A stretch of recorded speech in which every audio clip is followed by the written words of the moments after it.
মহান মুক্তিযুদ্ধ বুদ্ধিজীবী দিবস যারা ধারণ করেন না তারা যদি এরকম আজকের এই দিনে মিছিল করে সেটাকে কুমিরের কান্নার মতো এটি শোনা যাবে। প্রকৃত অর্থে মুক্তিযুদ্ধকে ধারণ করে যদি মিছিল আজকে করে সেটি অনেক বেশি অর্থবহ হবে বলে আমরা মনে করি। আজকে মহান স্বাধীনতা এবং জাতীয় দিবস, আজকের এই দিনটি অত্যন্ত গুরুত্বপূর্ণ, কারণ আজকের এই দিনেই শহীদ রাষ্ট্রপতি জিয়াউর রহমান প্রথম প্রহরে স্বাধীনতার ঘোষণা দিয়েছিলেন এবং বাংলাদেশের মুক্তিকামী জনতাকে স্বাধীনতার জন্য উদ্বুদ্ধ করেছিলেন।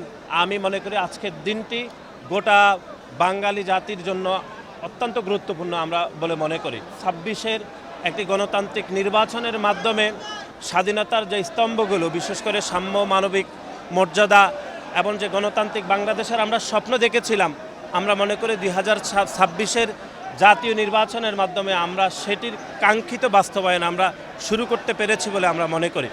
এবং আমি মনে করি যেই কারণে স্বাধীনতা করতে হয়েছে এবং যেই শোষণ নির্যাতনের কারণে বাঙালি জাতি স্বাধীনতায় উদ্বুদ্ধ হয়েছিলেন, আমি মনে করি আজকের এই দিনে সেই বিষয়গুলোকে এখনকার সরকার ধীরে ধীরে বাস্তবায়ন করতে পারবে বলে আমি বিশ্বাস করি।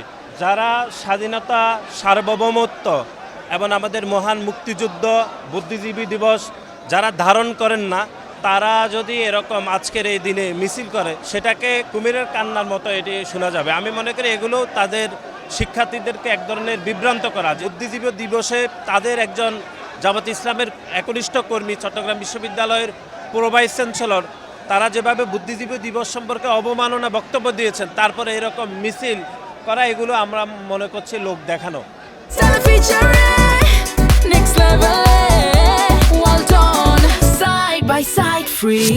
প্রকৃত অর্থে মুক্তিযুদ্ধকে ধারণ করে যদি মিছিল আজকে করে সেটি অনেক বেশি অর্থবহ হবে বলে আমরা মনে করি। আজ থেকে ৫০ বছর পরে আওয়ামী লীগ যদি জুলাই এবং আগস্টের যারা শহীদ হয়েছেন তাদের স্মরণে যদি র্যালি করে, আলোচনা সভা করে, আমাদের যেরকম লাগবে ঠিক সেরকমই লাগতেছে। ১৯৭১ সালের ভূমিকা নিয়ে জামাত ইসলাম যে আলোচনা সভা করতেছে এবং শিবির যেরকম আজকে র্যালি করছে, একই অনুভূতি।